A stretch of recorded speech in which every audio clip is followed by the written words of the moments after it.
I hope you are ready to dive into one of the best albums of Kendrick Lamar's stacked discography, which you could say he metaphorically guides us through that evolution of a butterfly from the cocoon to the caterpillar and to the glorious, graceful, unique butterfly. It showed just how much he tapped into the performance side of hip-hop. Hip-hop has always been a voice for the voiceless, and Kendrick has carried that baton in an honorable way. Welcome to Hip to the Games, the podcast for you, the basketball junkie and the hip-hop head. I'm your host, Desmond, and I too have had hoop dreams and enjoy the beautiful genre of hip-hop and its history. Together, we will enjoy some of the greatest albums, songs, artists, players, moments, teams, and so much more, while even mixing the two on occasion, all in my hope that you remember why you love both or either of these to begin with. You'll soon understand that Hip to the Games is more than just a podcast. It's a lifestyle. And if you were looking for a platform that combines both basketball and hip-hop, you've come to the right place. They play my kind of basketball. And a lot of layers to this song if you're really paying attention. Here's a huge shout out to you for being hip to the games.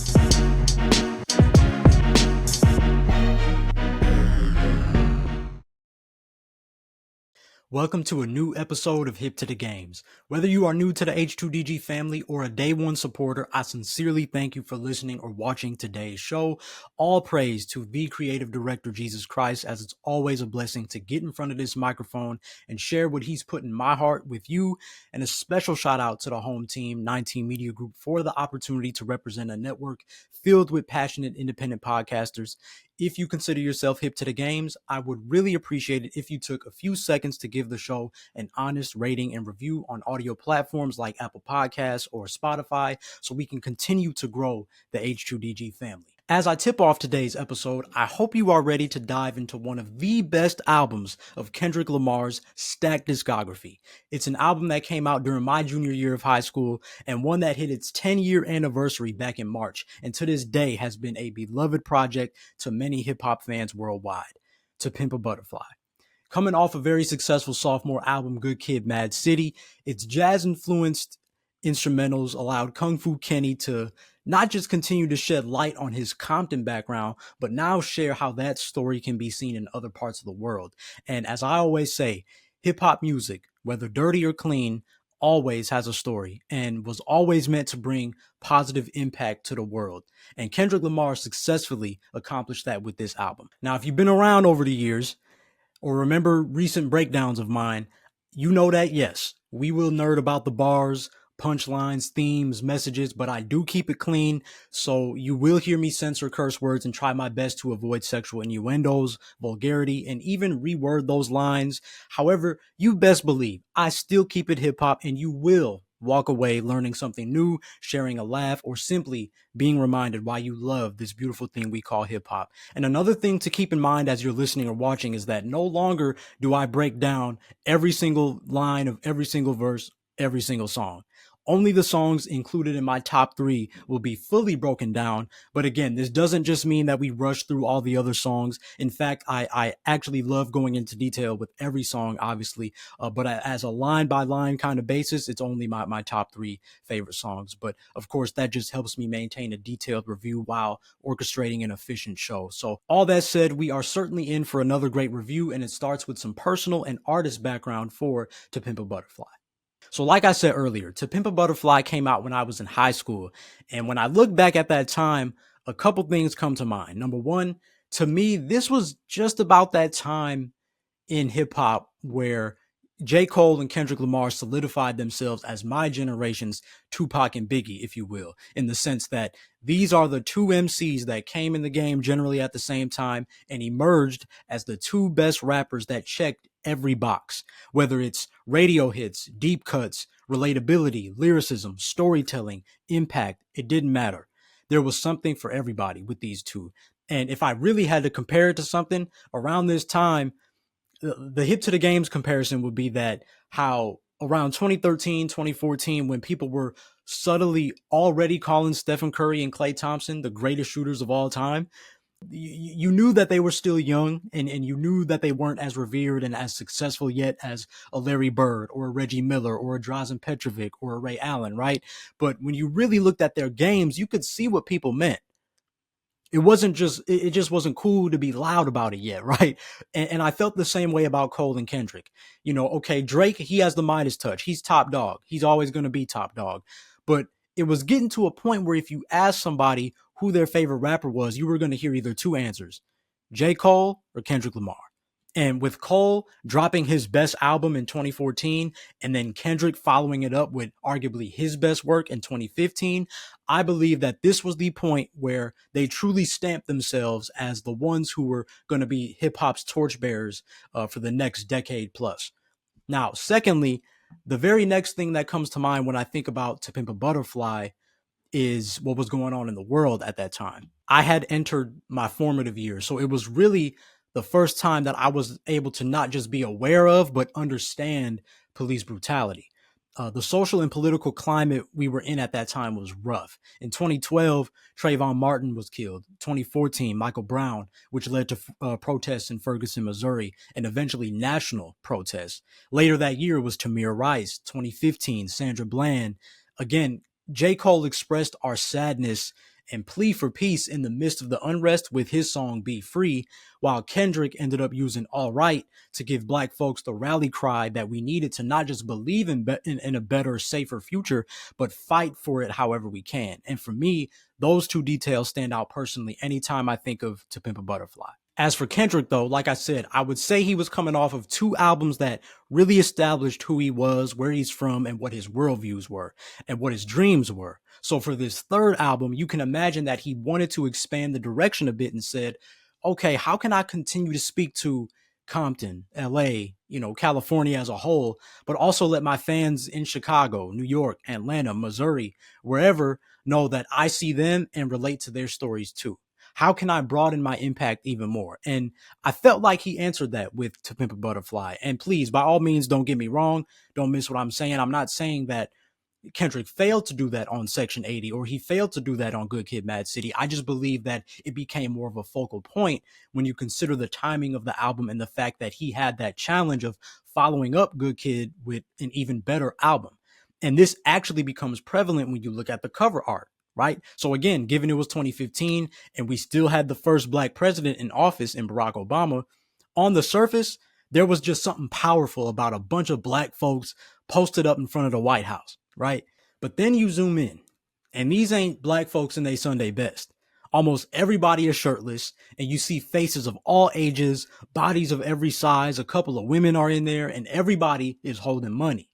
And you get so caught up in the facial expressions of everyone that you almost miss that the only non-black figure in the picture is a judge at the bottom of the pile, dead.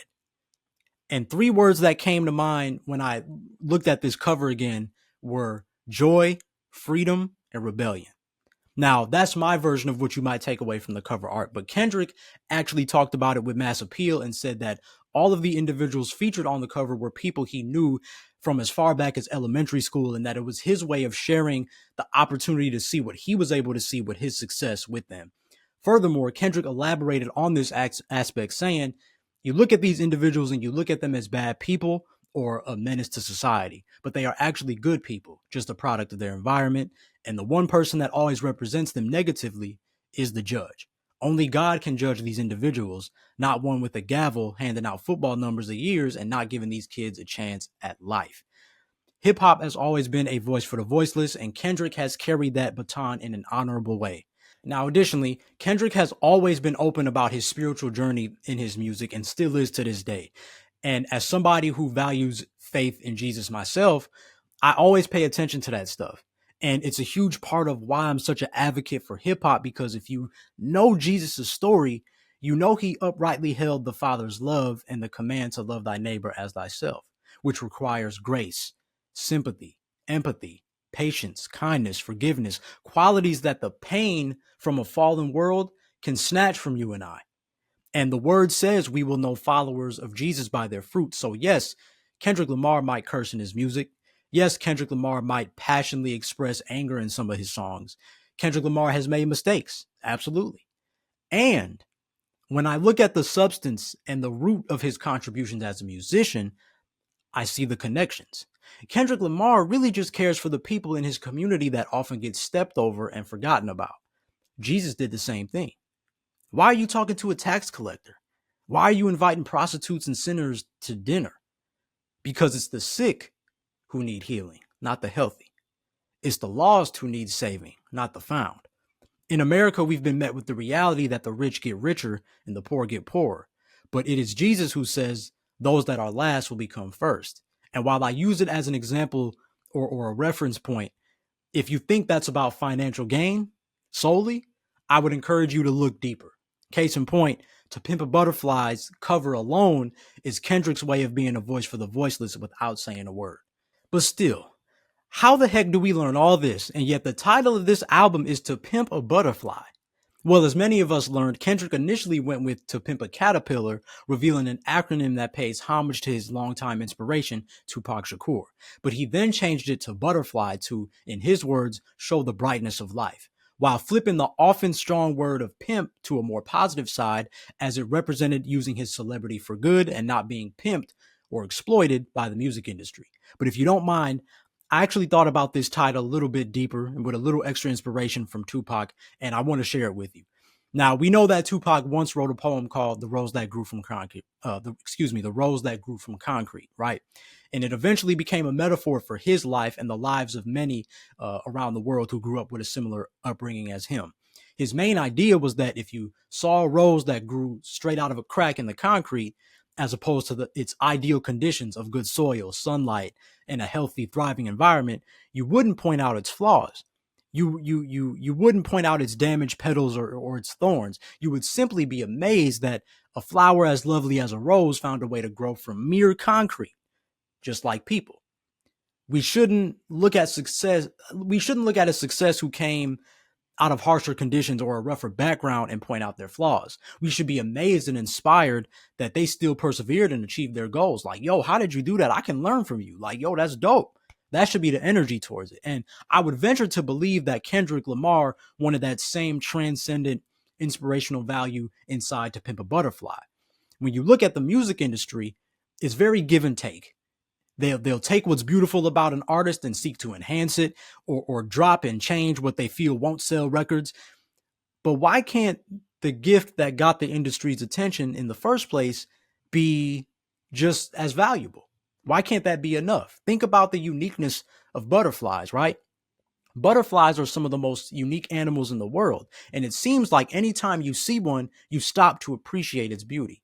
Your first thought isn't to pimp it and give it a makeover, right? It's more like, dang, look at that butterfly. And so as I sat with the title in preparation for today's show, that came to mind.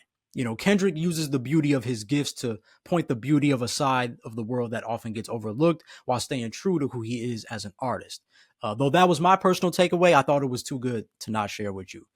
Now, as far as album content, it's 16 tracks with a wide range of standout producers like Pharrell, Flying Lotus, Flippa, Thundercat, Terrace Martin, Taz Arnold, and of course TDE Faithful, Soundwave, and Tommy Black, to name most of them. Furthermore, one of the themes of the project deals with the idea of what it means to be rich. In the same Mass Appeal interview, Kendrick admits that the first half of this album is a bit more ignorant compared to the second half of the album, as he gradually stresses the importance of being rich in spirit and not just rich in finances. We get that in songs like Wesley's Theory and How Much a Dollar Cost. But that said, there are still themes of around the reality of being black in America with songs like All Right and The Black of the Berry, themes of evolution in hood politics and Mortal Man, and plenty of more as Kendrick Lamar shows every layer of the ups and downs and learning experiences that come as a black person in America, which you could say he metaphorically guides us through that evolution of a butterfly from the cocoon to the caterpillar and to the glorious, graceful, unique butterfly. So I think that set the scene pretty well. I think it's about time that we get out of the background now and officially get into the breakdown of Kendrick Lamar's third studio album, To Pimp a Butterfly. I mean, if you take those lyrics and you pull them away from the music and you put them up on the wall somewhere and someone had to look at them, they would say, this is genius. This is genius work. The album tips off with the aforementioned track Wesley's Theory, featuring George Clinton and Thundercat. And we later realized that this is a bit of a humorous jab at Wesley Snipes, who is known for facing legal troubles in regard to tax evasion. Off rip, you see that Parliament and Funkadelic funk legend George Clinton is featured on this song, like I said. So that tells you instantly, anytime you see George Clinton, you know that song is going to be funky and groovy. And I think the same goes for the talented Thundercat. Now, once the song starts, though, we hear a sample that fades in, which is Jamaican singer Boris Gardner repeating the phrase, every never ignorant getting goals accomplished is a star, right? Before asking, who will deny that you and I and every never ignorant getting goals accomplished is a star? Not only does this point to the overall message Kendrick aims to convey, promoting the overall beauty of black people, but it also is a great way to tip off an album that explores how black people are often treated as less than in society. Who would deny that we are all stars? Unfortunately, plenty of people in prominent spaces that don't look like us. Then there's an intro that more directly nods to the album title, where we hear lyrics from Joseph Lineberg. When the four corners of this cocoon collide, you'll slip through the cracks, hoping that you'll survive. Gather your wit, take a deep look inside. Are you really who they idolize? To Pimp a Butterfly.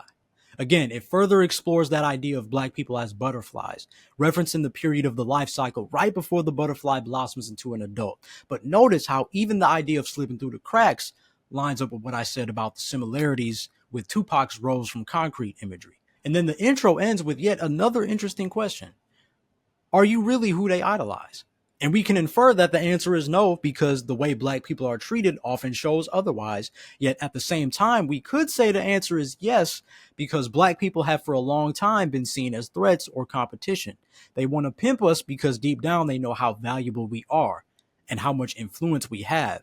And even with the subject of Wesley's theory in mind, one way they can do that is by influencing us to make bad financial decisions. So before we hear any lyrics from any artist, Kendrick Lamar makes us ponder on two questions out the gate to keep us thinking. Now, throughout the song, Kendrick's underlying message is the importance of financial literacy, especially for those that come from nothing. It can be very easy to make plans on how to spend large amounts of money as if there's no such thing as taxes. Of course, those who make more money are the ones that have to pay more in taxes. So both of these factors, upbringing, lack of financial literacy, become key reasons why we've often seen many celebrities and athletes struggle with the balance of saving and spending. After the first rendition of the hook, where Kendrick compares his relationship with music to a lustful relationship that leaves him empty, in the first verse, we get a glimpse of the ignorance Kendrick Lamar referred to in the Mass Appeal interview, where you can essentially picture a young Kendrick wide-eyed and anxious to get his first taste of financial riches, as the first line goes, "When I get signed, homie, I'ma act a fool." Funny enough, notice Kendrick says, when I get signed. Not when I get my first hit, not when I drop my first album, not when I sell out shows. He said when he gets signed, right? Reflecting that youthful eagerness that comes with realizing one's dream. And it's understandable, right? We all have visions of what we would do if we won the lottery or received a certain amount of money right now. Furthermore, Kendrick lets us in on those visions throughout the verse in lines like, "I'ma buy a brand new caddy on Vogue's, trunk the hood up 2 times Deuce 4, platinum on everything, platinum on wedding ring," right? Skipping the line. "When I get signed, homie, I'ma buy a strap straight from the CIA, set it on my lap, take a few M16s to the hood, pass them all out on the block, what's good? I'ma put the Compton swap meet by the house, Republican run up, get socked out, hit the press with a Cuban link on my neck, uneducated, but I got $1 million check like that." So even in just the first verse, that last line is everything. Uneducated, but I got $1 million check like that. When you think about any celebrity that faced financial issues, most of the time it was due to being uneducated on their finances. And whether they did a lot of loose spending or were done dirty by a shady financial advisor, it reveals a bigger issue of they themselves not being educated or familiar with what was going on with their finances, how to manage their money, especially if they earn more than the average person. And it's not their fault, because it isn't necessarily something that is consistently taught in schools. You know, few people that come from the lower middle class even and suddenly rise into a different tax bracket are going to immediately become and adapt to the responsibility of managing a lot of money, right? It's not all the way their fault. You know, the education often comes by experience. But unfortunately, the lack of education forces a lot of us to learn the hard way. And after Kendrick's first verse, we hear the refrain from George Clinton and Thundercat for the first time. We should never gave ninjas money. Go back home, money. Go back home. We should never gave ninjas money. Go back home, money. Go back home. So a few things with these lines. First, there's a nod to the classic Chappelle Show Rick James skit, right? Where the "we should have never gave ninjas money" is derived from.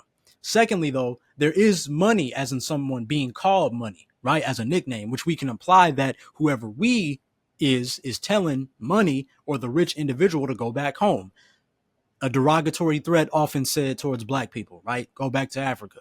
So there's some connections there, but on a deeper level, this refrain starts with "we should have never gave money," not "they," like the Chappelle skit. So it begs the question, who is we? Given the context, "we" is very likely the government as opposed to the music industry, though I can definitely see why you might include the industry as an antagonist, if you will. But that theme actually shows up more in track 2 of the album. But for now, as I was sitting with Wesley's theory, I couldn't help but make the connection that it's all fun and games until a brother or a sister gets even a little bit of financial literacy, right? We have a long history of hurdling obstacles meant to destroy us.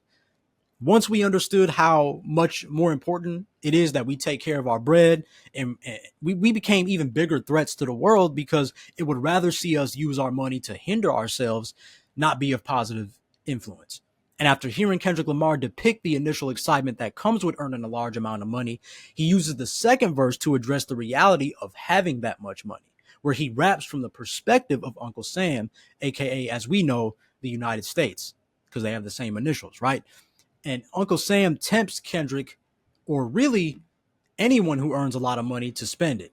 But first, as a break in the song and a segue into the second verse, Dr. Dre has an appearance via cell phone audio where he says, "Yo, what's up? It's Dre. Remember the first time you came out to the house? You said you wanted a spot like mine, but remember, anybody can get it. The hard part is keeping it. Anybody can get it, but the hard part is keeping it." Funny enough, Dre is talking about his house, but really you could say the same about money. Earning money is great and fun until you see everything you ever wanted. Then it becomes harder to save it and invest it, right? Which Uncle Sam expands on in verse 2, where these are some of the highlights that I took away. What you want? You a house or a car, 40 acres and a mule, a piano, a guitar, anything. See, my name is Uncle Sam. I'm your dog. You can live at the mall.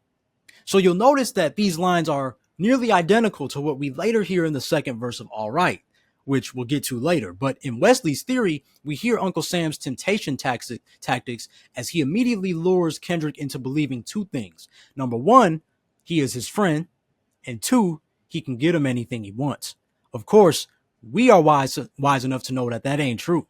In fact, peep how similar Uncle Sam is to the devil in the Bible, who tempted Jesus in the wilderness, offering food when he was hungry, fame in the midst of the difficult circumstance and his isolation. Uh, but towards the end of the verse, the temptation continues, featuring a cool rhyme scheme from Kendrick before Uncle Sam warns of what can happen when one is irresponsible with their finances. Your horoscope is a Gemini, two sides, so you better cop everything 2 times. 2 coupes, 2 chains, 2 C notes. Too much ain't enough, both we know. Christmas, tell them what's on your wish list. Get it all, you deserve it, Kendrick. And when you hit the White House, do you. But remember, you ain't passed economics in school. And everything you buy, taxes will deny. I Wesley snipe you before 35. I know we haven't analyzed much lyrically yet, but that changes now. Because I love the Jay-Z 22 twos-esque rhyme scheme, right? From Kendrick there, playing on the often double personality trait that's associated with Geminis. But of course, it features homophones of the number 2 and 2 as in addition to. More importantly, though, while it scratches the itch of the inner bar nerd that's in both you and I, it further elaborates on the encouragement and temptation Uncle Sam is using to keep Kendrick in the trap. Get all the luxuries you want. Get 2 even. It's no problem. But keep in mind, you aren't that financially literate. So the more you buy and the more you own as a businessman or a businesswoman, the more you'll owe me. Because if you can't keep up and pay your property taxes on time, before you know it, you'll end up like Wesley Snipes. Right. Also, and even then, right. Also a clever way for Kendrick to illustrate the demise of financial irresponsibility by using Wesley Snipes' name as an adjective and a verb. Right. I'll Wesley snipe you. Like, yeah, man. Classic right there. But from Uncle Sam's perspective, the only loser in this is you. And the longer I make you feel like a winner, the quicker you lose. And this is reflected in the bridge after this verse, where I want to highlight two lines from Kendrick and George Clinton. Yeah, looking down is quite a drop. Looking good when you're on top. As I said earlier, it's all fun and games at first until you realize how much you have to lose. And then the song ends with the refrain and outro where we hear vocals from Anna Wise and Kendrick's wife, Whitney, who repeats the phrase, tax man coming, tax man coming, tax man coming. There's a lot in this song: funk, hip hop, education, warnings, bridges, intros, breaks, hooks, outros. Like, it's a very involved song, but one that tips off the album in a strong way, and one of those songs that uses good, catchy music to balance out a more serious message. So there's my not so brief summary of track one, Wesley's Theory, where out the gate, Kendrick Lamar gives listeners a glimpse into the reality of having the amount of money we often idolized, and educate us on the importance of managing it wisely. The relationship with money and even Uncle Sam actually continues into the next track for free, but it's told through a relationship between a man and a woman, yet another example of Kendrick Lamar's storytelling genius. A large part of Kendrick's genius comes in the title of this song, which I can't say was intentional or not, but there's the theme of being pimped, which follows the album's theme, and yet quite literally, this song in particular is free. Not free of charge per se, but free as in free time jazz. Kendrick flawlessly replicates the signature no beat style of jazz music heard back in the day with up-tempo raps that I believe perfectly suited his skill level. Now, check it. I had to explore the YouTube comments for this song, and all you see is how fans believe that this is one of his most underrated songs, largely because it's an interlude, but also because of the depth it carries in just a 2-minute song. It's definitely one of those songs that you literally have to listen to over and over and over and over again to try to fully grasp the story being told. I know that was my experience.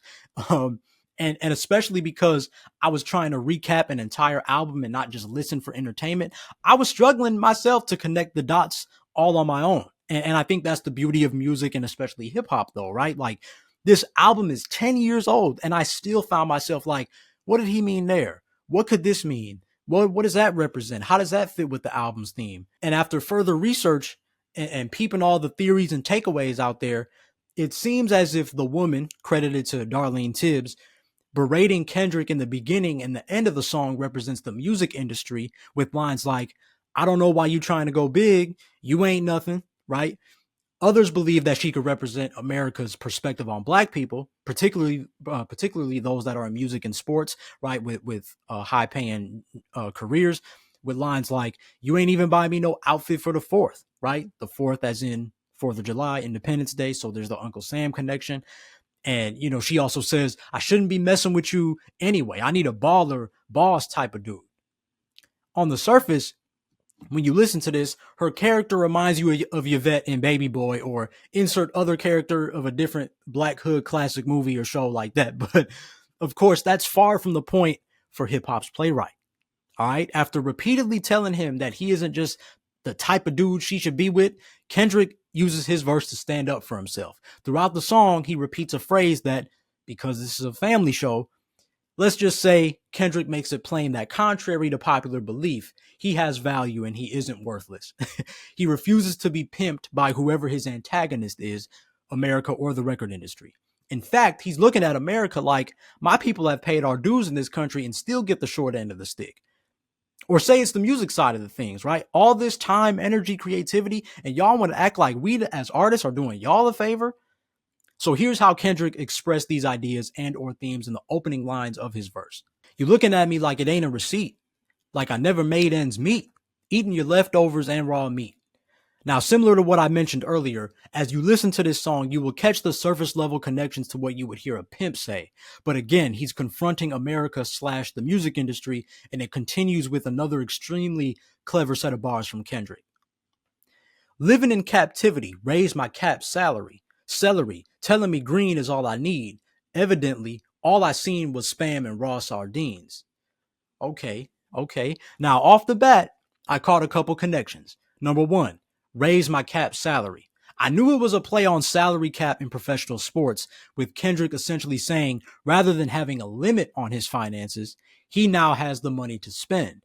And of course, matching the words salary and celery, right, because they sound similar, along with the color green, it further emphasizes the idea of finances, that he's talking about money without directly saying money. And lastly, there's the food connection mentioning spam and raw sardines, alluding to his come up to more healthier food like celery or more salary, right? The come up in money. Awesome penmanship from Compton's own, but of course, there's still a little bit more to this. What I'm about to tell you is one of the many times I almost stressed myself out preparing this album review solely because of the overwhelming brilliance of Kendrick Lamar, aka Mr. Duckworth. Or as I like to say, Mr. Duckworth, you know.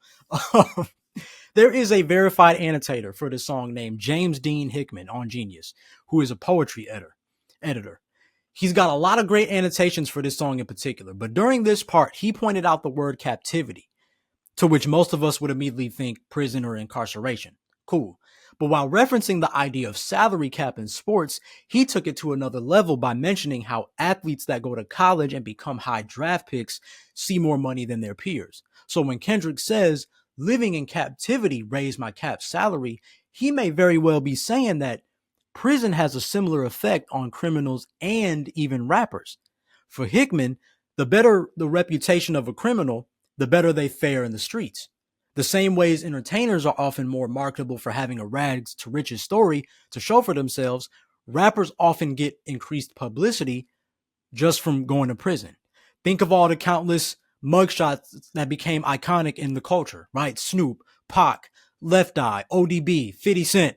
So when I read that, I was like, yo, like just when I thought I caught the gist of the rhymes, there was still more to be decoded. You know, just incredible work from Kendrick, and you know, shout out dope analyzation from poets and fans like James Dean Hickman. As always, feel free to share any of your thoughts as well on the socials or in the comments if you're watching on YouTube. While I understand a lot of people like to reach for ideas that may not necessarily be there in hip hop, and you know, we do gotta nip stuff in the bud sometimes and help protect the artistry, but I always wanted my platform to be more welcoming and a little bit more of a safe space for discussion, and to allow fans like us to think out loud and just process what we're listening to, and share what comes to our minds with our different worldviews and things of that nature, and process things together. So you are absolutely more than welcome throughout this episode to comment memories or lines that catch your ears. But moving forward, I mean, there's just so many lines where Kendrick exposes America and the music industry for their tactics on For Free. I need 40 acres and a mule, not a 40 ounce and a pit bull. Pity the fool that made the pretty in you prosper. First off, Kendrick does a great job executing alliteration in his lyrics, especially fitting in this jazz-inspired song and album. Like he does that a lot, and I love that. And he just has plenty of more lines that combine the life of a pimp, the life of a black person in America, and an artist in the music industry. Eventually, though, we get to the end of the song where Kendrick lays the hammer down and directly reveals his primary antagonist throughout the song. Oh, America, you bad blank. I picked cotton and made you rich. Now my tip ain't free. But of course, he doesn't get the last word, as the song ends with one final statement from the woman in the beginning. I'm gonna get my Uncle Sam to beat you up. You ain't no king. Even as Kendrick defends his worth, it seems to mean nothing. It seems to mean nothing to America, which is what we unfortunately empathize with as black folks in this country. We get the Uncle Sam reference yet again, which is shared in the previous track, as I stated Wesley's theory. But you should also catch that the very last line, she says, "You ain't no king," which leads right into track 3, King Kunta. So already in just the first 3 songs, we're getting tons of cohesion. As I always say, concept albums used to be the norm in music, and anybody that still reduces hip hop to meaningless or purposeless music is just missing out on genius work. In just 2 songs so far, Kendrick has explored themes around financial literacy, capitalism, the music industry, reparations, and more. Let's see how the journey continues with King Kunta for track 3. Now, the title sticks out instantly because of the name Kunta, which we know is in reference to Kunta Kinte from Alex Haley's groundbreaking novel Roots, the Saga of an American Family, which even became a TV miniseries a year later in 1977. From the novel to film adaptations, Roots is a chilling story that chronicles the life of hybrid fact and fictional character Kunta Kinte and his journey to freedom from slavery across the 18th and 19th centuries. Alex Haley actually based the character on the life of one of his ancestors as told through family stories. One of the more chilling scenes in the series is when Kunta gets half his foot chopped off by slave catchers after an attempt to escape, an event that Kendrick Lamar references in the chorus of this song. Where you when I was walking? Now I run the game, got the whole world talking. King Kunta. Everybody want to cut the legs off him. Kunta. Black man taking no losses. Oh yeah. Where you and I was walking? Now I run the game, got the whole world talking. King Kunta. Everybody want to cut the legs off him. When you got the yams, what's the yams? So when you think back to the end of the previous track for free, you realize Kendrick continues to claim his worth and success and understands how he's at the point where people want to bring him down now that he's on top. We can observe how he paints the picture of this by asking, where you was when I was walking? Now that I run the game, right? Run as in he's in charge, top dog, pun intended. And of course, using the word run to say that he's in full stride in his career. Nobody cared as much when he was still on the come up, but now he's found a greater level of success. Everyone seems to have something to say about it. Additionally, that's where the king part of the title comes in, because Kendrick compares people wanting to stop the black man's success to the slave catchers seeking to stop Kunta Kinte from freedom. And he affirms victory by saying black man taking no losses. Furthermore, when Kendrick says everybody want to cut the legs off him when you got the yams, he uses the first verse to answer the question, what's the yams? The yam is the power that be. You can smell it when I'm walking down the street. Now, context can reveal that Kendrick must be talking about juice or respect or authenticity. Kendrick is so sure of himself, it shows in his aura. That theme of authenticity further reveals itself in the rest of the verse as he calls out inauthenticity in rap/hip hop. I can dig rapping, but a rapper with a ghostwriter? What the heck happened? I swore I wouldn't tell, but most of y'all sharing bars, like you got the bottom bunk in a two-man cell. Something's in the water, and if I got a brown nose for some gold, then I'd rather be a bum than a baller. Okay, so a few things I want to highlight here. First off, amen, Kendrick. Amen, brother. I understand the idea that if authors and journalists have collaborators and editors, why can't rappers do the same thing? At the same time, I've always been of the notion that there is just something about crafting bars by yourself, performing those lines, perfecting those lines by yourself because you wrote them, and being able to say, yeah, I came up with that. That was my imagination. That was me and God working together. I wrote them. I put in the work. I perfected the delivery. I came up with the scheme. That came from my brain. That's what makes the uniqueness of hip hop so special. Knowing that I use what God gave me to create something nobody can duplicate. Kendrick addresses that idea before delivering a dope punchline of most of y'all sharing bars like you've got the bottom bunk in a two-man cell, as he compares having a ghostwriter to having a cellmate, right? In particular, having the bottom bunk in a cell is seen as more convenient. Kendrick calls out rappers who are taking the easy route in their music. Then he doubles down by playing on colors, saying, if I got a brown nose for some gold, then I'd rather be a bum than a baller. So basically, Kendrick ain't trying to butt kids for success, contrary to some of his peers. Gold could mean a gold record, a gold chain, rewards often associated among rappers, or it could generally just mean success, right? Either way, it fits with the word choice of brown nose. Kendrick's just got too much respect for himself to take the elevator to the top floor. Homie is down to take the stairs. Now, later on in verse 2, Kendrick continues building off that idea of having yams, mentioning how he desires to go back to his hood and specifically look for his enemies and kind of flaunt and show up in front of his haters and flex a little bit. Then in the longer verse 3, he continues to proclaim his spot as king of the proverbial hip hop throne before ending it reflecting on his journey and stamping his success. Limo tinted with the gold plates, straight from the bottom, this the belly of the beast, from a peasant to a prince to a blank king. So again, Kendrick Lamar uses a funky instrumental, this time to relay a message of dominance while affirming not just himself, but black people as a whole. One of the first instances of Kendrick detailing how we are seen in America and attaching positive affirmations to combat that. While we will eventually hear similar themes and affirmations once we get further into the album, Kendrick uses the next song, track 4, Institutionalized, to address his feelings balancing his fame and success with the poverty he remembers experiencing as a youth. So you'll realize how much Kendrick plays with metaphorical song titles, right? Wesley's Theory, King Kunta, Institutionalized, and the next track, actually track 5, These Walls. Wesley's theory was more about financial literacy. A takeaway from King Kunta could be not letting anyone prevent you from achieving your goals. And now we have Institutionalized, where there can be many perspectives on this, like how Kendrick compares being trapped in the prison system to being trapped in Compton despite the success he at this time has started to amass. We hear Kendrick battling with this in the intro of the song, as heard through the first 4 lines. What money got to do with it? When I don't know the full definition of a rap image. I'm trapped inside the ghetto and I ain't proud to admit it. Institutionalized. I keep running back for a visit. Hold up. And after he repeats those last 2 lines, he says this: I could still kill me a never ignorant, getting goals accomplished. So what? So at least for me, there are 4 lines that stuck out the most. What money got to do with it? I'm trapped inside the ghetto. I keep running back for a visit. And I could still kill me a never ignorant, getting goals accomplished. I think these all connect the dots to the story Kendrick is trying to tell. It's a classic case of you can take him out the hood, but you can't take the hood out him. It's not about the money, and it's not really about the location. Even mentally, Kendrick struggles to let go of the mindset he adopted in his youth, as revealed with the very last line. And you have to think, when you feel trapped, your mind starts to wander, dreaming of a future freedom.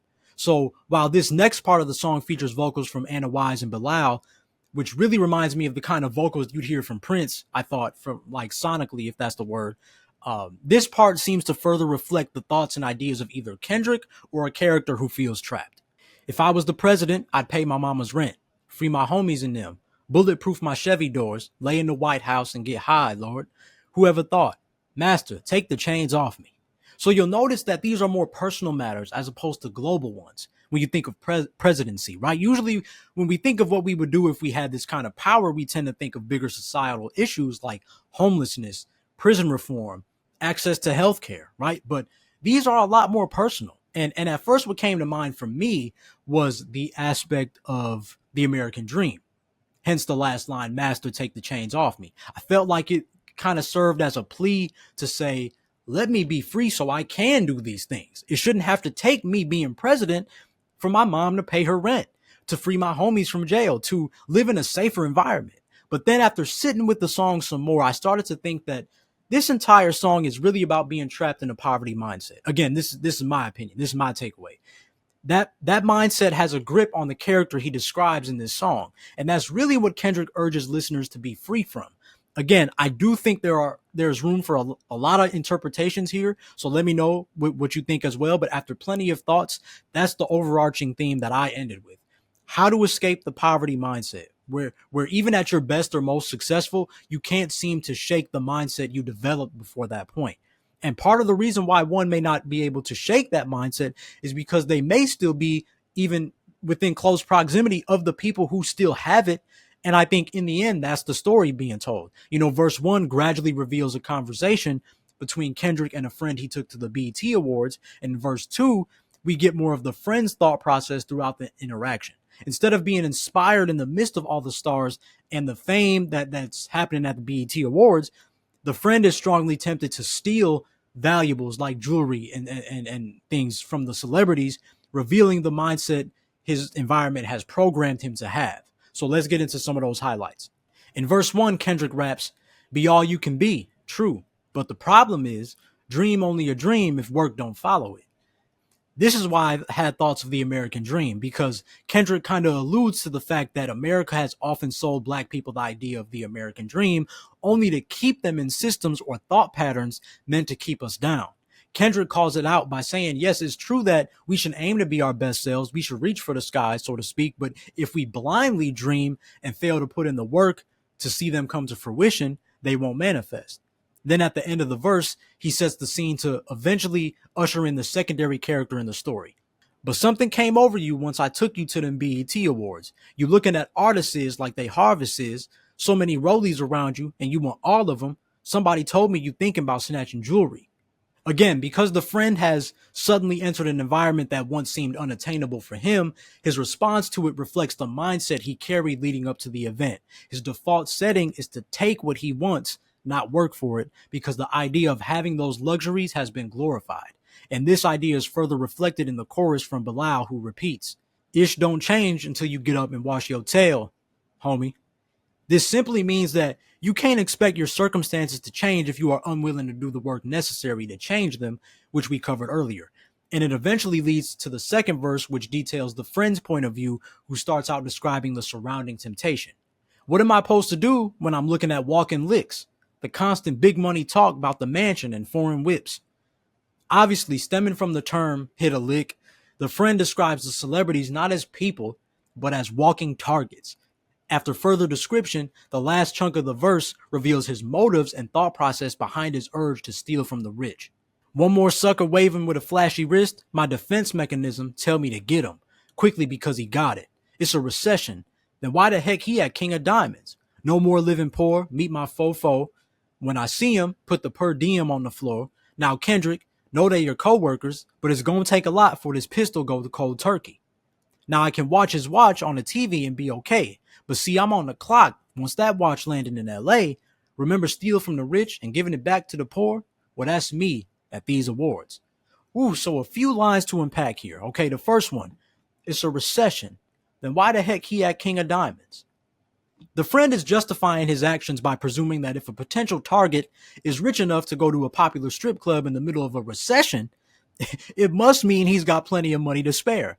Additionally, there were some clever lines from Kendrick that featured wordplay around the word watch, right? I'm sure you caught that, where he says, now I can watch his watch on the TV and be okay, but see, I'm on the clock. Once that watch landed in LA, sneaky, crafty work from Kendrick there. But of course, in the end, the friend straight up declares his motive, once again justifying his actions by saying he's merely trying to, quote unquote, eat the rich, a revolutionary message to combat capitalism. And after another rendition of the chorus from Bilal, we hear an outro from Snoop Dogg, who gives an extended version of his bridge from earlier in the song. And once upon a time, in a city so divine, called West Side Compton, there stood a little, never ignorant, getting goals accomplished. He was 5 foot something, dazed and confused, talented, but still under the neighborhood rules. You could take your boy out the hood, but you can't take the hood out the homie. Took his show money, stashed it in the Mosey Wozy. Hollywood's nervous. Forget you. Good night. Thank you much for your service. So Snoop reiterates the same idea I mentioned earlier, right? He was 5 foot something, dazed and confused, talented, but still under the neighborhood rules. You can't take your boy out the hood, but you can take the hood out the homie. At the end of the day, the love of luxury, the love of money got the best of the kid. And despite using his gifts to earn the same rewards he coveted, he did what he saw growing up and stole it. And this is ultimately what Kendrick is talking about in Institutionalized, how folks can get trapped under a mindset and the thought patterns that do more harm than good. This song almost made my top three. It was close. Almost made my top three. I might put it at like five as I speak right now, but because I love how it sounds and I love the more unique rapping style that Kendrick displays on it. And of course, the depth that it carries. It took me a little bit longer to take notes on this song because there was just so much to grasp. And quite honestly, like I said, I was fighting the process of giving you something authentic and insightful at the same time. Again, this comes with the kind of hip hop we enjoy, right? This comes with what I've established with this podcast. I can't always give my insight squeaky clean. Sometimes I struggle. Sometimes, I take notes and realize halfway through that there's a different meaning than I initially thought. So I'm thinking with you, right, in real time. So rather than duck the process, I try to be authentic and be like, you know what? Let me show that this is every side of hip hop. I could easily sit up here and act like I'm an expert, but no, like life is about learning, and hip hop is a great tool to do that. So, I think it's a reminder too, right?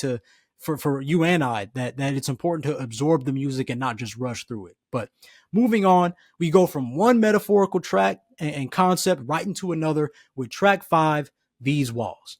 Now, once again, this track features Anna Wise, Bilal, and Thundercat, as Kendrick uses the classic expression of "if these walls could talk" to tell the story of how he became intimate with a woman who had a relationship with a man who's in jail for killing Kendrick's friend.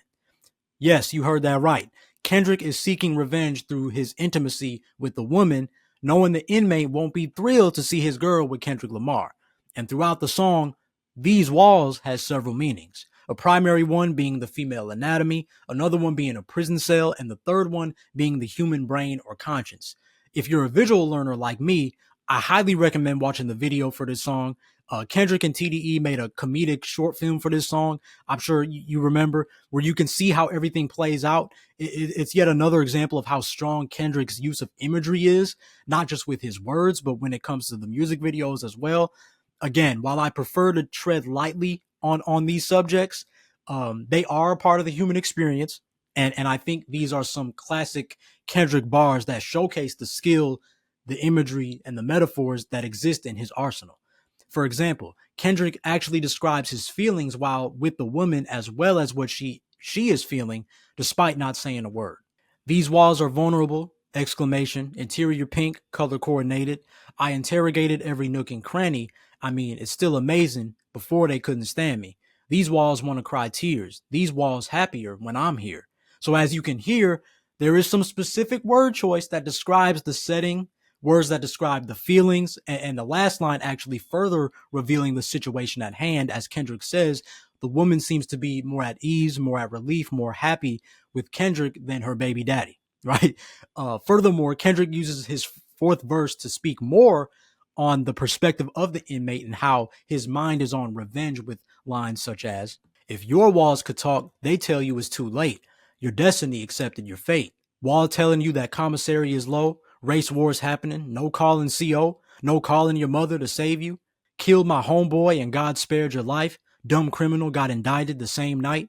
So when you play this song, rewind the first verse. About me abusing my power so you can hurt. About me and her in the shower whenever she aroused. About me and her in the after hours of the morning. About her baby daddy currently serving life. And how she think about you until we meet up at night. Ooh, so again, playing with the ideas of walls and unspoken situations, Kendrick tells a very detailed story in an extremely creative way, one of his biggest strengths as a songwriter, and why I always address him as hip hop's playwright, because his gift to show and tell at elite levels is off the charts. Off the charts. But once again, this is another one of those songs where the surface level music and the descriptive lyrics are two totally different experiences. Like, this is easily one of those songs that can hit at a party or club, but once you really listen, there is a bigger story being told. It's versatile in that way. The best musicians are able to do this. I've said this before. I immediately think of Missy Elliott, obviously Kendrick Lamar. Outside of hip hop, Michael Jackson, Prince, they were masters at that. And hopefully I was able to highlight that ability with this song. But that brings us to track number 6, You. So another detail you'll notice on this album is that Kendrick plays with a lot of opposites. We had the For Free interlude, and in a couple songs we'll hear For Sale. We have the track You right now, which is the opposite to one of his biggest singles, I, where in that song we hear Kendrick repeat, I love myself. So as you can imagine, if we're thinking opposites, Kendrick uses You to express the more negative side of the human experience with themes of insecurity and low confidence. Much like how he affirms himself on I, he's talking to himself on You. Before it eventually became a popular meme to use on social media, the song starts with Kendrick screaming, which we can look at as the moment when those inner feelings that often get suppressed for so long finally come to the surface. After this, Kendrick repeats the phrase, loving you is complicated. We always hear about the importance of self-love, but especially back then, it was just starting to become socially acceptable for people to talk about the other side of that journey. Kendrick uses this song to go into that darker side that we often pretend isn't there. Here's a section of the first verse that really stuck out to me. But you ain't nothing. I'm convinced your tolerance nothing special. What can I blame you for? Man, I can name several situations. I'll start with your little sister Bacon, a baby inside, just a teenager. Where your patience? Where was your antennas? Where was the influence you speak of? You preached in front of 100,000 but never reached her. I tell you, you a failure. You ain't no leader. I never liked you, forever despise you. I don't need you. The world don't need you. Don't let them deceive you. It's important to note that as Kendrick raps this, he's more aggressive, even raising his voice at some points, and especially around the mid 2010s, and sometimes even still to this day, I remember there was always critique about Kendrick's voice. There have been some peers of mine, I can say from personal experience, who I noticed didn't really gravitate towards Kendrick simply because of his voice, essentially alluding that he was extra, I feel like. But I always appreciated it because it showed just how much he tapped into the performance side of hip hop. Like I say, hip hop's playwright, man. Kendrick Lamar recognizes every single detail, big and small, of what it means to be successful and what it means to be an impactful musician. Forget just hip hop, just a musician, period. So a lot of the music he makes, especially songs like this, you're supposed to feel the emotions. If he rapped it regular, it wouldn't necessarily bring the impact he's trying to bring into the world. As a performer, he has always understood that assignment, and that is what has separated him from his peers. Now, looking at the lyrics, we can understand how loud the critic is inside Kendrick, right? How he blames himself for his sister being pregnant as a teen, how he manages to influence thousands of fans, but somehow, some way, didn't seem to reach her. Couldn't manage to reach his sister in the same way. And so he beats himself up about it, even to the point of convincing himself that he doesn't have a place in this world. And then after this verse, we are brought back to the repetition of loving you is complicated. Loving you is complicated. This time with background vocals from SZA, and eventually leading to a post chorus with Kendrick, SZA, and Bilal that says, loving you, not loving you, 100 proof. I can feel your vibe and recognize that you're ashamed of me. Yes, I hate you too. So the last two lines further illustrate that Kendrick and his conscience are on the same page. They hate each other. Kendrick hates that side of himself, and obviously that inner critic continues to berate Kendrick. They hate each other. After this, though, we get into a transition period where there is gradual buildup of vocals credited to Who Are I that say, loving you ain't really complicated. What do I got to do to get to you? In the midst of these lines, there's a skit of a housekeeper, and I may butcher this name, I apologize, but it's credited to Jessica Vielmas, who knocks on Kendrick's door and is speaking Spanish. And if translated, we can learn that she's urgently trying to get into Kendrick's room to clean it, telling him that there isn't much time, I need to get in your room. While you would like to think that this would mark a turning point in the song, it actually sets the scene for a beat switch and starts off the first of two verses where Kendrick continues to struggle with his negative thoughts and feelings to the point where he is isolated in that hotel room, drinking his pain away. And in the first verse of after that beat switch, once again, Kendrick is caught in the trap of self-blame for the murder of one of his best friends growing up. Your trials and tribulations a burden. Everyone felt it. Everyone heard it. Multiple shots, corners crying out. You was deserted. Where was your antennas again? Where was your presence? Where was your support that you pretend? You ain't no brother. You ain't no disciple. You ain't no friend. A friend never leave Compton for profit or leave his best friend, little brother. You promised you'd watch him before they shot him. And later, the verse ends. You even FaceTimed instead of a hospital visit. Guess you thought he'd recover well. Third surgery, they couldn't stop the bleeding for real. Then he died. God himself will say, you failed, you ain't try. Whew. So we see the battle that Kendrick is struggling with, and I think it reveals something important, that Kendrick deeply cares about his community and his integrity. His inner critic is preventing him from seeing that truth, that Kendrick, in fact, does care deeply about his people and what goes on outside of him being a musician. And that it's good that he hasn't let his success force him to turn a blind eye away from his home. Even in the midst of likely not wanting to see his friend in a critical state in person, he at least sought to FaceTime. But of course, his inner critic is berating him, trying to tell him that he could have and should have done more. His inner voice is also trying to convince him that God would consider him a failure for not being around to protect his friend, basically pulling that card, if you did things differently, they would still be here. That's what the enemy, the inner critic, loves to do. Convince us that bad things are our fault and that we are in control, that we so much to the point that we can prevent certain outcomes from happening. Unfortunately, that's how it is sometimes. We beat ourselves up because deep down we wish things were different. And it's important to note, God doesn't call his children by their failures. So that's a quick clue that the voice is coming from somewhere else. Kendrick's struggles continue in the next verse where he opens with this sequence. I know your secrets. Mood swings is frequent. I know depression is resting on your heart for two reasons. I know you and a couple block boys ain't been speaking. Y'all darn near beefing. I see it and you're the reason. And if this bottle could talk, I cry myself to sleep. Everything is your fault. And eventually we get to the end where Kendrick details the reality that nobody is immune to the inner struggles of life, no matter the wealth or public status. And if I told your secrets, the world will know money can't stop a suicidal weakness. This song reminds us that everybody is going through something. I'm sure most of us wouldn't think an artist as successful as Kendrick Lamar would be going through something like this, but at the end of the day, he's human too. He has made mistakes, he has regrets. He ain't shooting 100% from the field. None of us are. And what I like about this line in particular is that it is essentially another way to say the truth will come to light.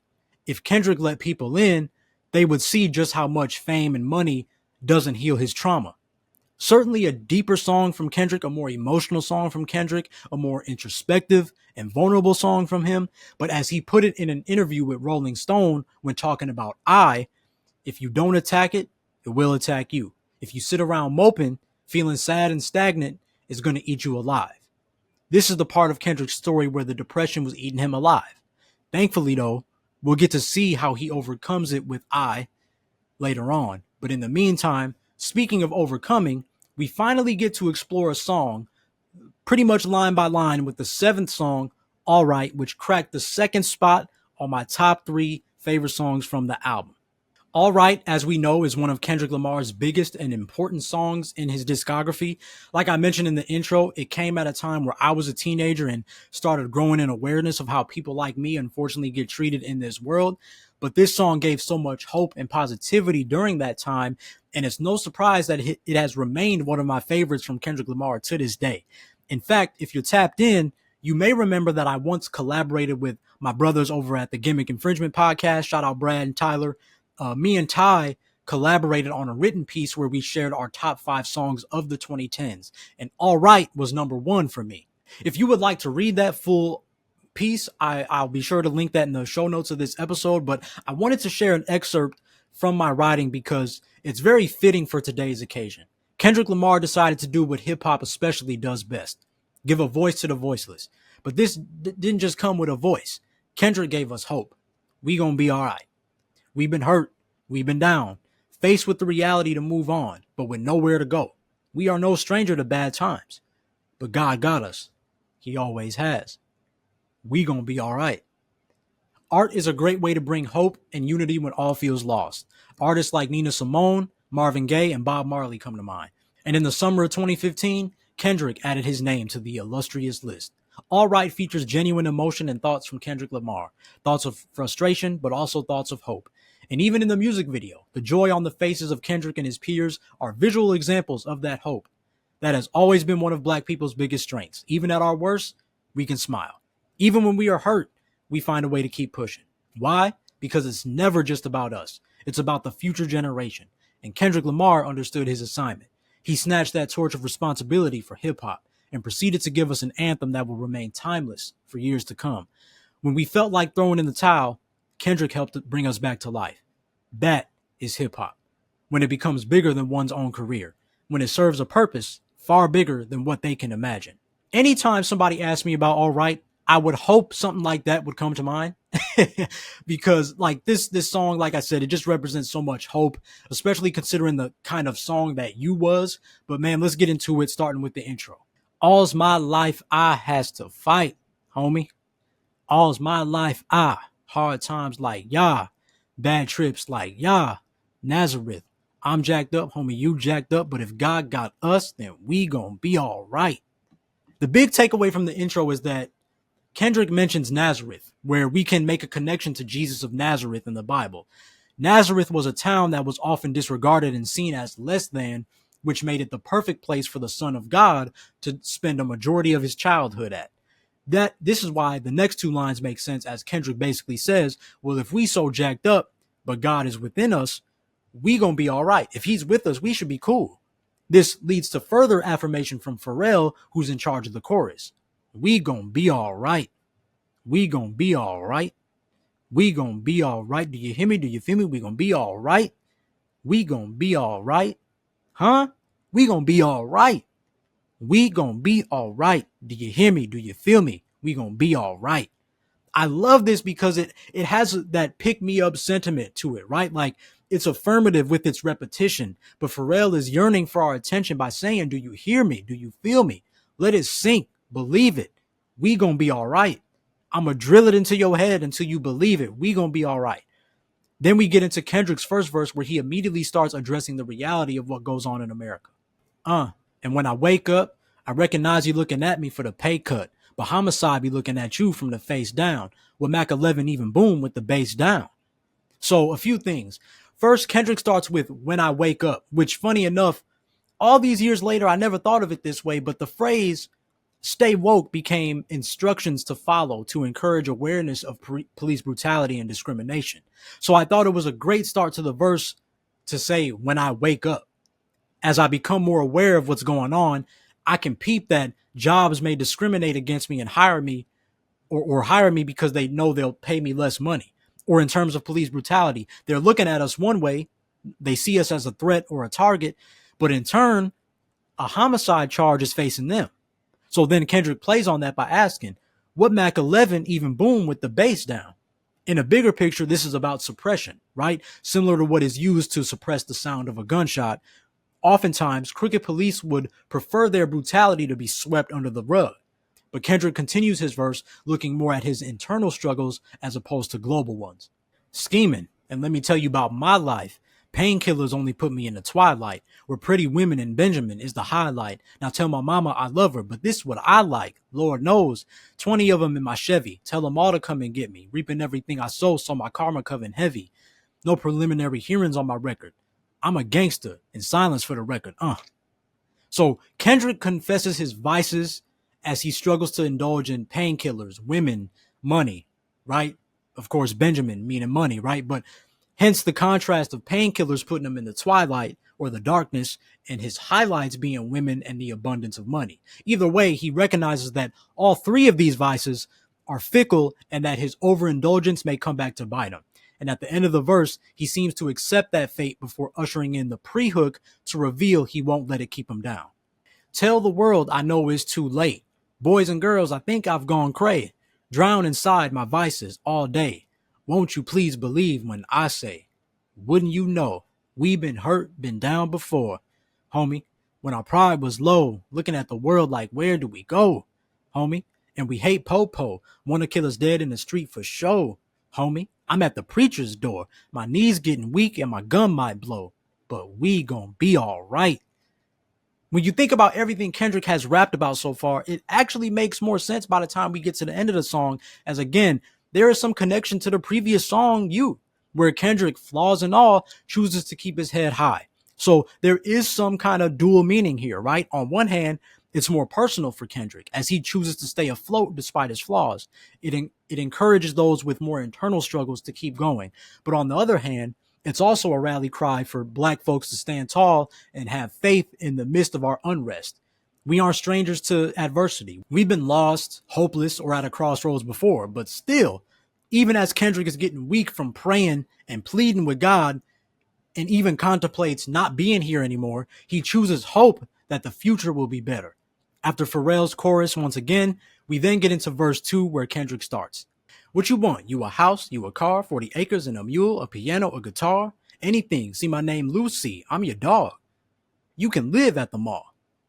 Remember verse 2 of Wesley's Theory, where Kendrick started off the verse the exact same way, but instead of Uncle Sam, now we get Lucy, which in this story is actually short for Lucifer, or the devil, the enemy of God and his people. So similar to how Uncle Sam tried to tempt Kendrick to believing he was on his side, Lucy does the same exact thing in All Right.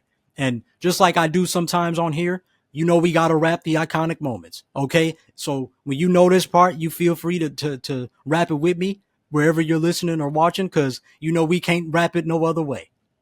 I can see the evil. I can tell it. I know it's illegal. I don't think about it. I deposit every other zero. Thinking of my partner, putting candy, painted on the regal, digging in my pocket. Ain't a profit big enough to feed you. Every day my logic, get another dollar just to keep you in the presence of your Chico. I don't talk about it, be about it. Every day I sequel. If I got a thing, you know you got a heaven I can reach you. I try, man. I try. I give it a little 8 out of 10. I give it a little 8 out of 10. But of course, just for the breakdown, you know I had to rap it. Come on, you know I had to rap it. But again, line by line, right? I can see the evil. I can tell it. I know it's illegal. I don't think about it. I deposit every other zero. Thinking of my partner, put the candy painting on the regal, digging in my pocket, ain't a profit big enough to feed you. Every day my logic get another dollar just to keep you in the presence of your Chico.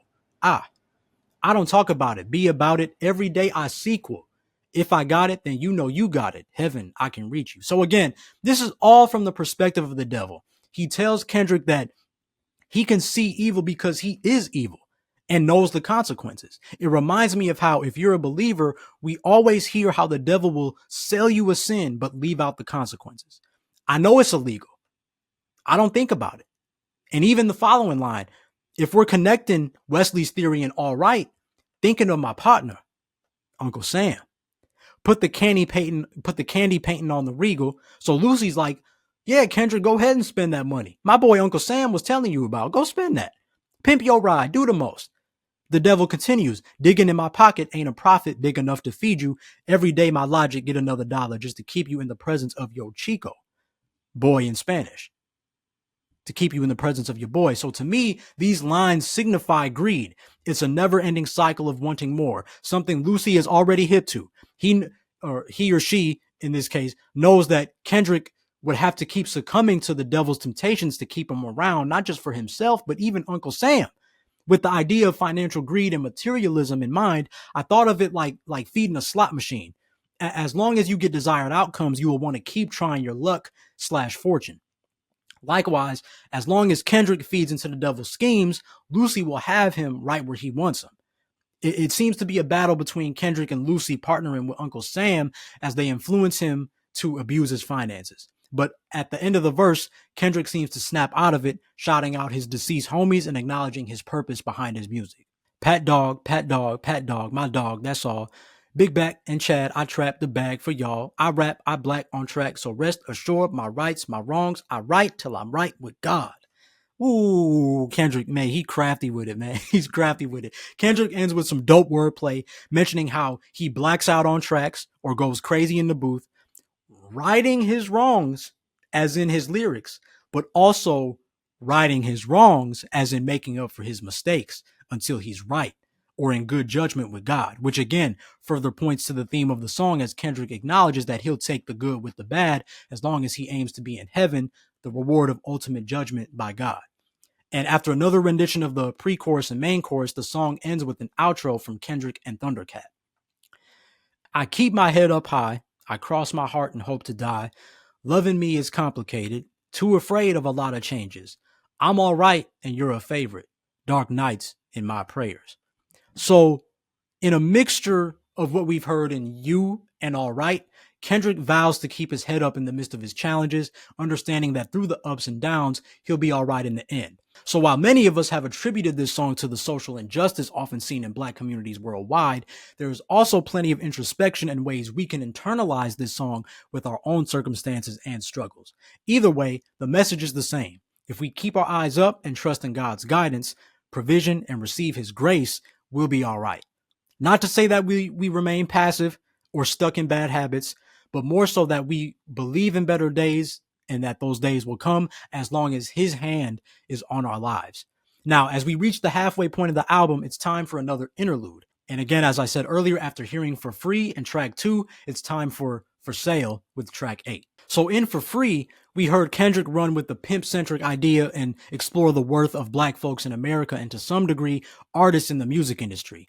In that song, we hear him constantly declare his value. But now in For Sale, we get another side of this where the character Lucy returns from All Right. Primarily heard in the second verse, Lucy once again pleads for Kendrick to see the value they bring to his life, despite how detrimental they can be to him. And with the title in mind, Kendrick Lamar's main idea in this song is how the devil often tempts us to let go of our morals and values in favor of personal gain, otherwise known as selling one's soul. Now, creatively, for lack of a better term, I would say this is more of a trippy song. Bilal, SZA, and Preston Harris. Their contributions bring the Lucy character to life with the kind of alluring sense of temptation that comes with their tactics. Another detail I thought was cool about this song was how throughout the intro and the chorus, there are parts where Lucy says, I want you. And anytime the artists sing that part, I want you, it's more exaggerated than other words and phrases in the song to reflect that eerie desire that Lucy has to trap people in their schemes. So similar to previous songs, verse 1 features Kendrick recalling a moment with Lucy. I remember you took me to the mall last week, baby. You looked me in the eyes about 4 or 5 times till I was hypnotized. Then you clarified. that I want you. You said Shireen ain't got nothing on Lucy. I said, you crazy? Roses are red, violets are blue, but me and you both pushing up daisies if I want you. Ooh, so you'll notice that Kendrick says that he was hypnotized, further depicting the effects Lucy has on him. And it even got to the point where Lucy, associated as a woman, compares herself to Shireen, the girl Kendrick expresses feelings for in his previous album, Good Kid, Mad City. Not you putting yourself on Shireen level. That's insane. So she playing them tricks with him, right? Like I even know yo OG boot thing. You know, I know everything. So I think that that's a dope connection there from Kendrick. But we see that Lucy persists, right, with the classic "Roses are red, violets are blue" poem, only for it to end in a not so sweet way, saying that her and Kendrick will go down together, as the phrase "pushing up daisies" is associated with death. So it's really nice intentional wordplay from Kendrick there, connecting two different floral expressions. Throughout the song, though, we hear this phrase a part of the chorus, which represents Lucy's mission. Now, baby, when I get you, get you, get you, get you, I'ma go hit the throttle with you, smoking lokin, poking that Deja till I'm idle with you, cause I want you. Basically, she will go through any and all lengths to be with Kendrick because she wants to do more than be with him. She wants his soul. And Kendrick uses the second verse to highlight this, where I actually want to go over most of the verse. My name is Lucy, Kendrick. You introduced me, Kendrick. Usually I don't do this, but I see you and me, Kendrick. Lucy give you no worries. Lucy got million stories about these rappers that I came after when they was boring. Lucy gonna fill your pockets. Lucy gonna move your mama out of Compton, inside the gigantic mansion like I promised. Lucy just wants your trust and loyalty. Avoid me? Not so easy. I'm at these functions accordingly. Kendrick, Lucy don't slack a minute. Lucy work harder. Lucy gonna call you even when Lucy know you love your father. I'm Lucy. I loosely heard prayers on your first album, truly. Lucy don't mind, cause at the end of the day, you'll pursue me. Lucy go get it. Lucy not timid. Lucy up front. Lucy got paperwork on top of paperwork. I want you to know that Lucy got you. All your life I watched you, and now you all grown up to sign this contract, if that's possible. Ooh, boy. Look at this situation here. Okay, line by line. Line by line, Kendrick details the persistence of Lucy. She makes him many promises. And like I said when we analyzed All Right, she's given him all the promises, but none of the red flags. Lucy gonna give you more money. Lucy gonna get your mama out the hood. Lucy gonna provide the dream house. And the kicker is, Lucy is almost impossible to avoid because she's so stinking persistent and tempting, which is why the Bible warns us as men to avoid promiscuous, lustful women. You know, the Bible warns us to be wary of these kind of women, right? It's kind of double entendre here. If you're really listening, this song just ain't about a career crossroads. And I mean, even look at the line, Lucy gonna call you even when Lucy know you love your father. I was like, dang, because I took that even though, even though the devil knows you want to please God, it will still pursue and test you. The enemy always wants to see where your loyalty is and if your faith is as strong as you think it is. Listen to how relentless Lucy is. She heard his prayers, still believes he'll fold, isn't timid, and here's where it connects to the idea of selling one's soul, often heard in the music industry. Lucy got paperwork on top of paperwork. All your life I watched you, and now you're grown enough to sign this contract if possible. Dog. First off, another example of Kendrick's storytelling ability. But dog, what incredible use of personification. Lucy is essentially asking Kendrick if he is for sale. She has given him every reason to say yes. She done made her sales pitch. Now she just has to, she opens it for him to answer. But does Kendrick have the faith to say no and see his dreams come true God's way? Again, the devil comes at your weakest moment. If they did it to Jesus, they'll sure as heck do it to us. But if Jesus can stand 10 toes in front of the devil, so can we.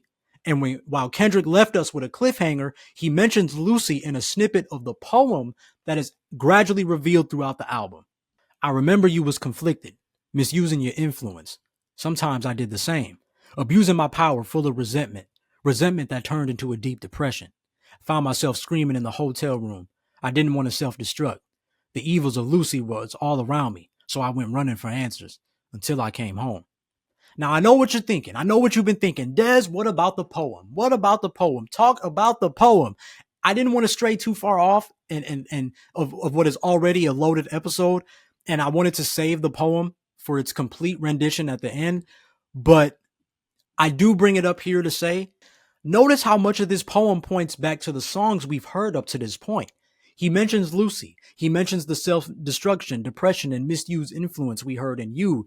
You know, it's a nice touch that Kendrick sprinkles in between songs to reveal a bigger picture at the end. So we'll definitely get into it, but we got more songs to analyze first because next up is Mama, track 9. This is genius work.